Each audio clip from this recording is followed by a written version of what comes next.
Certain point in the late 60s, he sort of secretly let me know that he was very sympathetic to this transformation. And whenever we got together, we had lunch, the first half hour, and sometimes the whole lunch would be spent exchanging horror stories about what was going on in the New York Review or the London Review, and particularly that was a point at which the left in this country and all over the world was beginning to turn against Israel, which it had been supportive of in the past. And we spent a lot of time denouncing that particular aspect of left-wing culture in those days. So this was a John that I doubt very many people ever had the privilege to see or to be exposed to, and I want to throw this into the general memory of him. He was one of the most marvelous men I've ever had the privilege to know, and we shall not look upon his like again, and I think we're all on the whole are diminished considerably by his loss. Absolutely. Let me just say, I was telling someone earlier that I loved John, I loved being with him. There was something medicinal about being with John. He made you feel better. There was a sympathetic quality, also a kind of consoling quality, and he made the world lighter, and time with him just flew by, and you left him with a kind of spring in your step. And I've talked about this kind of John Gross medicine. There was the erudition and the jokes, the sympathy, this is strange, a gossip that was somehow not so gossipy. Yeah. You know, it was kind gossip. It was. If there's such a thing. Yeah. Or sort of contextual gossip. Sweet gossip. Mm. It was sweet. It was the kind of gossip you could repeat. Yes. So I always came away from time with John feeling better. And everything seemed brighter. He was great when you were low and great when you were high, and of course he knew much more than you. Of course he knew much more than I, and yet he listened to you. And I'm not sure I've ever known anyone more companionable or civilized. And I'll remember him always. And fortunately, it comes through in the writing, and that is imperishable for those who want to look at it.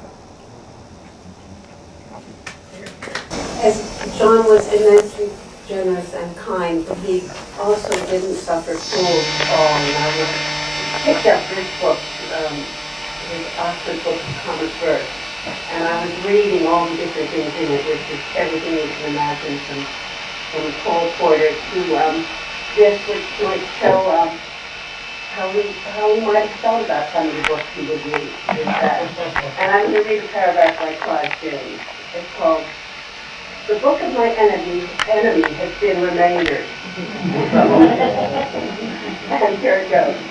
"The book of my enemy has been remaindered, and I am pleased.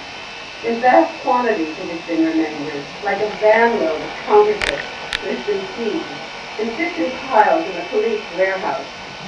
My enemy's much prized efforts took these piles. In the kind of bookshops where remaindering occurs, great square stacks of rejected books, and between them aisles one passes down reflecting on life's vanities. Haunting to remember all those thoughtful reviews lavished to no avail upon one's enemy's book. For behold, here is that book among these rank and banks of duds, these ponderous and seemingly irreducible kinds of complete shit." And the only other thing that maybe the other thing I'm not going to read, I was thinking of reading the lyrics to Dr. Shakespeare, and it reminded me of John. Everyone is left. It amazed me, John being from wonderful advice. I had gotten his book, which was Colorado Business Background, which is very important. As soon as you get his book, And what I said to her was, tell the person how much you just sold to me.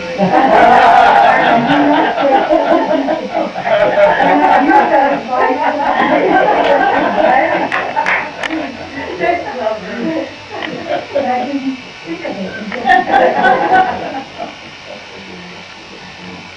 It's very nice that some of you have known him for a really long time. I hope that you all look much younger than but then Michelle, you met my dad in Israel, in Jerusalem, you were 18.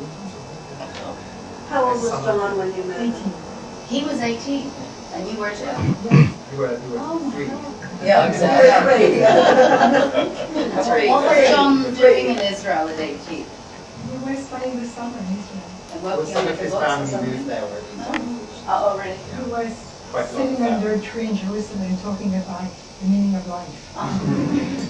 And we toured Israel. It was a very small place, still is, but especially then. We spent a lot of time. So just before you went to university? I suppose, I guess. Maybe during the summer or something. Tom, was there a communist uncle or a communist-leaning uncle? And then John would tease him about Burke. His name was Maury. So. Uncle Maury. And then Uncle Maury said, Burke called the working people the swinish multitude, and that's all I need to know. Everybody has one of those uncles. I want to echo what you said, which was John had the most wonderful capacity for enlisting you in a kind of conspiratorial, warm friendship about something. I met him at a dinner party when he'd just come to New York, to the New York Times, and I was working at Vanity Fair and had been at the New York Times book review. So we instantly went off in a corner, and he told me Tina Brown had just come to the Vanity Fair. And he told me everything about Tina and Harry, and I told him everything about the book review, and we became fast friends in that one moment. It was wonderful.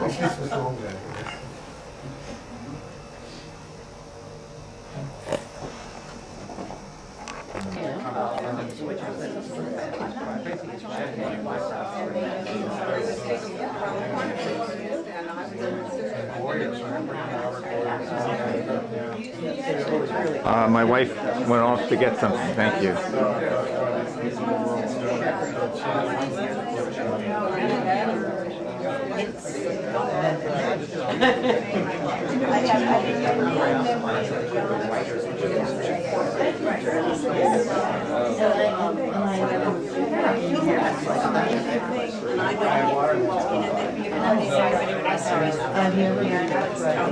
Tom asked me to make.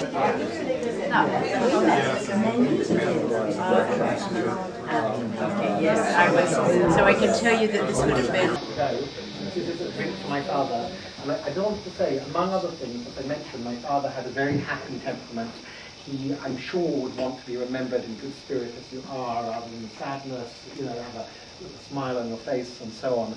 And we're going to have a toast, but Anne, his first cousin, who lives in upstate New York, has known him longer than any of us, from your whole life. So I'm going to ask Anne to make the toast. Yes, I mean, all my memories of John are good. He used to come to my parents' Seders, Passover Seders, year after year, and always entertain us with stories. He was unfailingly generous.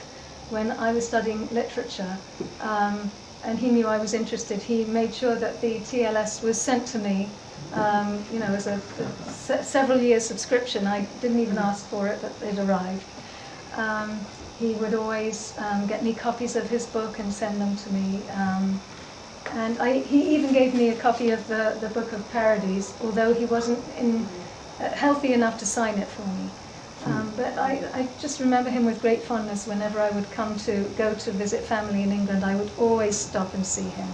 And he would always take me out for coffee or lunch or to an exhibit or something. My whole family loved him. My mother felt he was like her little brother. So, you know, there was a great fondness for him, and he will be sorely missed. So to John. John. Thank you. Thank you. Okay. So Thank you. Thank you. Thank you for coming. But there's no need, unless Jean is throwing herself straight away, we can mingle for a few more minutes. Whatever, no, it's my house. Really? Hi, Jack. Nice to meet you.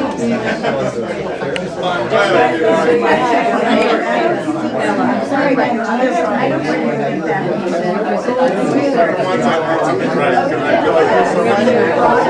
Are you in Chapel still? Oh, we're in the Man, letters. Blue Dog?